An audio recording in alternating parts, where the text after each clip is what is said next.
Hello everyone, welcome to all of you in learn IAS.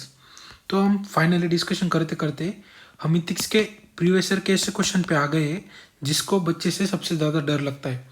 वो कहते हैं कि जो एब्स्ट्रैक्ट क्वेश्चन होते हैं कोट्स लाइक, इसको लिखने में बहुत दिक्कत होती है। पता ही नहीं चलता क्या लिखे क्या छोड़े, और बस रैंडमली लिखते रहते, कुछ फिलोसॉफिकल लिखना रहता है, इसलिए लिखते लिखते कोई एग्जाम्पल्स नहीं मिल पाता, ना ही उसको कुछ वैल्यूज़ होती है। तो हम देखेंगे कि ऐसे क्वेश्चन को टैकल कैसे करते हैं। और मान लीजिए ये सबसे आसान क्वेश्चन होते हैं क्योंकि ये ओपन होते हैं, आप इसमें कुछ भी लिख सकते हो। सर आप कहते हो कि कुछ भी लिख सकते हो, मतलब क्या कुछ भी लिख देंगे क्या? मतलब मेरा कहने का ये मतलब है कि आपके पास एक पूरा सिलेबस है, राइट? तो सिलेबस के अंदर जो टॉपिक 4 में मेंशन किया गया है ना, तो वो उसके अंदर आप सभी लिख सकते हो। जैसे इथिक्स एंड ह्यूमन इंटरफेरेंस से रिलेटेड आप लिख सकते हो इस क्वेश्चन में। जैसे एटीट्यूड से रिलेटेड लिख सकते हो, एप्टीट्यूड से रिलेटेड लिख सकते हो, क्योंकि ये सिलेबस में दिया हुआ है। इस क्वेश्चन में आप किसी से भी लिंक कर सकते हो। आप इमोशनल इंटेलिजेंस लिंक कर दो, आप मोरल थिंकर्स को और किसी फिलोसोफर को एग्जांपल्स दे दो इसके साथ, या फिर आप क्या करो, आप पब्लिक सर्विस या फिर सिविल लाइफ जो है, आप जॉब करने वाले हो, उससे लिंक कर दो इस कोड को। या फिर आप प्रोबिटी इन गवर्नेंस, ये टॉपिक देखा है हमने, इससे लिंक कर दो, ठीक है? या फिर आप रियल लाइफ एग्जांपल से लिंक कर दो। आपको इतना सारा कंटेंट यूपीएससी ने ऑलरेडी दे दिया है कि आपके पास सिलेबस है। तो जब आपके पास ये कोट आए तो ये मत कहना कि आपके पास कंटेंट नहीं है कि लिखा क्या जाए, ठीक है? आपको बता दिया, सिलेबस आपके टिप पे होना चाहिए, आपको सब याद होना चाहिए, और तब आप लिख सकते हो इस क्वेश्चन को। तो हम देखेंगे। और ये कोड जो है वो बहुत सिंपल है, अंडरस्टैंडिंग है। कुछ कुछ कोड्स ऐसे होते हैं जो समझ ही नहीं आते, कुछ कुछ एब्स्ट्रैक्ट क्वेश्चन ऐसे होते हैं कि अब लिखा ही कहाँ जाए, शुरू कहाँ से करे, एंड कहाँ से करे। तो उस वक्त क्या कर सकते हो आप, ये जो कोड्स है उसको आप पार्ट्स में डिवाइड कीजिए और उसके बाद लिखना चालू कीजिए। सिंस ये कोड सिंपल है तो हम इसका आसानी से मीनिंग समझ सकते हैं कि unexamined life is not a worth living. मतलब निगेटिव टोन है कि ऐसी लाइन, जो क्वेश्चन की टोन है वो निगेटिव है, पॉजिटिव नहीं है। ऐसी लाइफ जो एग्जामाइंड नहीं है, अनएग्जामाइंड है, उसे जीने का कोई मतलब नहीं है, ये क्वेश्चन कह रहे हैं। और ये सोक्रेटिस का कोट है। तो हम देखेंगे कि इंट्रो में क्या लिखा जाए, बॉडी में क्या लिखा जाए और कंक्लूजन में क्या लिखा जाए। So let's start. इंट्रो में हम लिखेंगे कि ये अनएग्जामाइंड लाइफ क्या है, सिंपली बता देंगे अपने ओन लैंग्वेज में।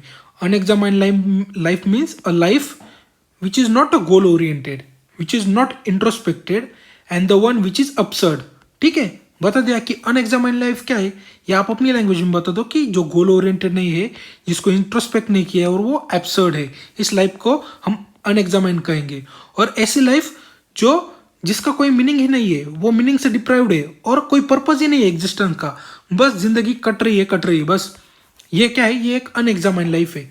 तो हम बॉडी में आएंगे। बॉडी में क्या क्या लिखेंगे कि अनएग्जामाइंड हमने बता दिया इंट्रो में, लेकिन ये वर्थ लिविंग क्यों नहीं है ये हम बॉडी में बताएंगे, ठीक है? तो आपको पता चल गया बॉडी में क्या लिखना है कि ये अनएग्जामाइंड लाइफ जो हमने डेफिनेशन में इंट्रो में बताई, ये वर्थ लिविंग क्यों नहीं है। तो हम बॉडी से स्टार्ट करेंगे। बॉडी कहते हैं कि हर कोई इंडिविजुअल इस लाइफ, ये जो अर्थ है, इस पर हर कोई इंडिविजुअल का कोई पर्पज है। जैसे प्लांट्स है, एनिमल्स है, माइक्रो ऑर्गेनिज्म है, जी रहा है, लेकिन ह्यूमंस भी उनके साथ जी रहे हैं जैसे वो जी रहे हैं, ठीक है? वो भी ग्रो कर रहे हैं, ये सारे एनिमल्स, और ह्यूमंस भी ग्रो कर रहे हैं। लेकिन उन सारे एनिमल्स में, प्लांट्स में, माइक्रो ऑर्गेनिज्म में और ह्यूमंस में कुछ डिफरेंस है कि नहीं? क्या डिफरेंस है कि हमारी एबिलिटी टू थिंक, राइट, हम अच्छे से सोच पाते हैं, और इसी वजह से हम एक लाइफ, अपने लाइफ को लीड कर सकते हैं, हम जैसा चाहे वैसे हम अच्छी तरह से लीड कर सकते हैं। एक मतलब एक हेल्दी लाइफ जी सकते हैं, सुबह उठ के रनिंग या फिर एक्सरसाइज या फिर बुक्स पढ़ना, एजुकेशन, या फिर एक ऐसी लाइफ जी सकते हैं जो नहीं जीनी चाहिए, मतलब कुछ भी बैड हैबिट्स लगा लेना, ठीक है? तो मतलब हम अपनी लाइफ को लीड कर सकते हैं, एनिमल्स नहीं कर सकते।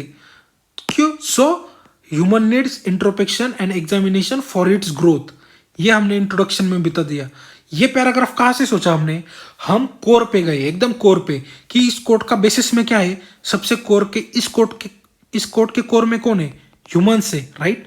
तो आप ह्यूमंस बताओ कि ह्यूमंस कैसा एनिमल्स है, तो आपको अपने आप लिंक मिल जाएंगी कि बॉडी कहाँ से शुरू करनी है, ठीक है? तो आपको पता चल गया कि ह्यूमंस की एबिलिटी तो थिंक है, बाकी एनिमल्स से उसको डिस्टिंग्विश करती है, इसलिए उसने अपनी लाइफ में इंट्रोस्पेक्ट और एग्जामाइन करना चाहिए, तब जाके वो अच्छी ग्रोथ कर पाएगा, ठीक है? और आपको जैसा कहा कि ऐसे कोर्ट्स में आप दूसरे जो ग्रेट थिंकर्स है उनको कोट कर सकते हो। जैसे सबसे बढ़िया है कि महात्मा गांधी ने अपनी लाइफ को एग्जामिन किया था, जो उनकी ऑटोबायोग्राफी थी उसमें लिखा था, जैसे कि माई एक्सपेरिमेंट विथ ट्रूथ, ये जो इनकी ऑटोबायोग्राफी थी उसमें उन्होंने हाईलाइट किया था significance of reflection of life. मतलब महात्मा गांधी ने अपने वीकनेसेस को उसमें मैप किया था कि उनकी क्या वल्नरेबिलिटीज है, क्या वीकनेसेस है, वो ट्रूथ के साथ कैसे एक्सपेरिमेंट करेंगे। और उससे क्या हुआ, वो अपने आप को क्वेश्चन किया। ठीक है, महात्मा गांधी जी ने खुद को क्वेश्चन किया और अपनी स्ट्रेंथ है उसको पहचाना। ठीक है, एज ए ह्यूमन बींग्स। मतलब ये क्या है, ये अपने लाइफ का एग्जामिनेशन है।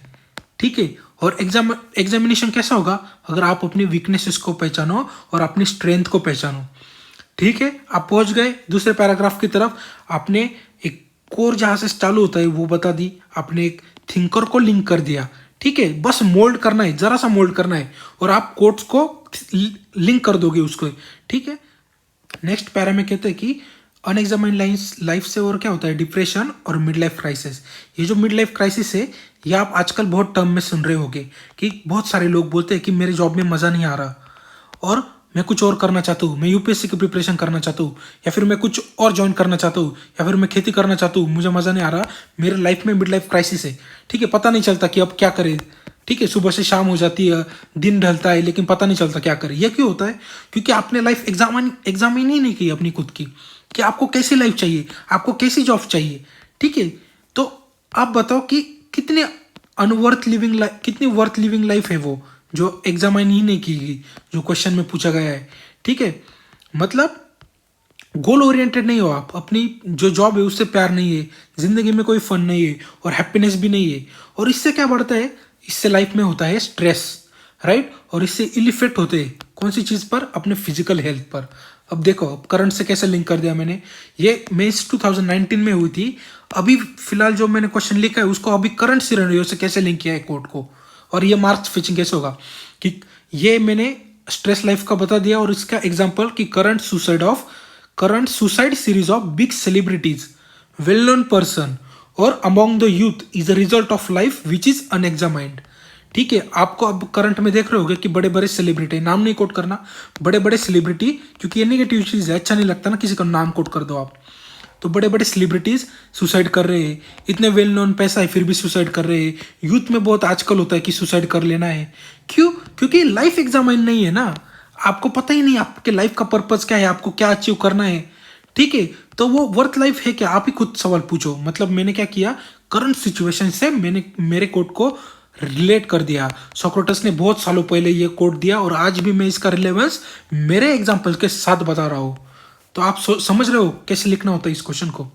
ठीक है, नेक्स्ट पैरा देखते हैं एंडिंग में कि आज का करंट वर्ल्ड, मतलब क्या, फिर से कि करंट सिनेरियो को आप कोट को लिंक कर दो। ये एक पैरा हो सकता है कि आपने सारी चीज़ें बता दी, आपने अपने सिलेबस से लिंक कर दिया, आपने एक मोरल थिंकर से लिंक कर दिया, उसको ट्विस्ट करके आपने करंट लाइफ की ओर ले आए। ठीक है, अब करंट वर्ल्ड में इस कोट की एप्लीकेशन देखते हैं कि करंट वर्ल्ड क्या है, एकदम ग्लोबलाइज है, कंज्यूमरिस्ट सोसाइटी है, और जो स्पिरिचुअल लाइफ है वो अपरूटेड हो चुकी है। अब स्पिरिचुअल लाइफ आप देखते नहीं कि कोई योगा प्राणायाम ये सारी चीज़ों को पता होगा। ठीक है, हमको अच्छे से श्लोक भी नहीं पता होते। ठीक है कि नहीं, ये क्या है, ये साइड इफेक्ट्स है, क्योंकि हमारी सोसाइटी रूरल हो या अर्बन हो एकदम फास्ट हो चुकी है, और इससे क्या होता है, हमारी लाइफ को टाइम नहीं मिलता कि हम अपनी लाइफ को एग्जामाइन करें। ठीक है, और इसीलिए ये कोट पूछा गया है कि आपकी present life as a human बहुत बर्डन हो चुकी है with scientific and technological advancement, और जिससे क्या होता है, हमारी मोरलिटी का भी एरोजन होता है। ठीक है, क्योंकि इंडिविजुअलिस्टिक ओरिएंटेड सोसाइटी है। ये आपने कोर्ट की क्या बता दी, करंट रिलेवेंस बता दी। ये सबसे अच्छा पॉइंट होता है, कोई भी कोर्ट की आप एक करंट रिलेवेंस बता दो और वो बहुत मार्क्स फिचिंग होगा। और देखो इसका कितना ब्यूटीफुल एग्जाम्पल दिया है कि आज के टाइम में ये सारी चीज़ें कैसे टेक्नोलॉजी एडवांसमेंट और साइंटिफिक का पैरा है ना, इसलिए उसी से रिलेटेड एग्जाम्पल बताया कि public hall full of people but rarely people find time to talks and see the surrounding out of their cell phones. आप देखोगे कि आपका क्लासरूम हो या कोई भी फैमिली फंक्शन हो, आप कहीं भी जाओ, आजकल एक ही चीज़ कॉमन है कि कोई आपस में बात नहीं करेगा, अपना अपना सेलफोन निकलेगा, कुछ नहीं, बस स्क्रॉल करेंगे ऊपर से नीचे तक, लेकिन कोई एक दूसरे से बात नहीं करेगा। फिर तो क्राइसिस होगी ना, फिर तो डिप्रेशन होगा ही, स्ट्रेस होगा ही। ये कौन सी लाइफ है, ये अनएग्जामाइंड लाइफ है। आप सोशल इंटरेक्ट करो सोसाइटी से, फन, इससे फन मिलेगा। ठीक है, तो एकदम एग्जाम्पल आपने ये ग्लोबलाइज और टेक्नोलॉजी से एग्जाम्पल दे दिए। खुद के एग्जाम्पल्स बनाओ आप। मैं हर बार कहता हूँ कि आप खुद के एग्जाम्पल्स बनाओ, आजू बाजू देखो आपको क्या महसूस होता है, और ये एग्जाम्पल बहुत ज़्यादा इम्पैक्ट क्रिएट करेंगे। एंड में कंक्लूजन की ओर आते हैं कि, और यही कंक्लूजन कहता है कि यही सही टाइम है कि आप अपने कॉन्शियस के अंदर देखो और अपना पर्पस क्या है एग्जिस्टेंस का वो फाइंड करो। ठीक है, अपने जो मन है उसमें झांक कर देखो कि आपकी एग्जिस्टेंस कहाँ पर है। ठीक है, और एंगेज करो अपने आप को एक मीनिंगफुल मैनर में, और मीनिंगफुल मैनर में अकेले नहीं, मीनिंगफुल मैनर में सोसाइटी के साथ अपने आप को एंगेज करो, आपके पीयर्स के साथ, आपके ग्रुप के साथ, आपके फ्रेंड्स के साथ, आपके सोसाइटी के साथ जहां आप रहते हो, अपने आप को एंगेज करो, एक मीनिंगफुल मोरल लाइफ जियो। तो यही था आज के डिस्कशन में। तो हमने अच्छे से सारी चीज़ें बता दी, ठीक है, कोर्ट्स में, और आगे आने वाले क्वेश्चन में हम ऐसे और एब्स्ट्रैक्ट क्वेश्चन देखेंगे। तो यही था आज के डिस्कशन में। Thank you very much for the discussion.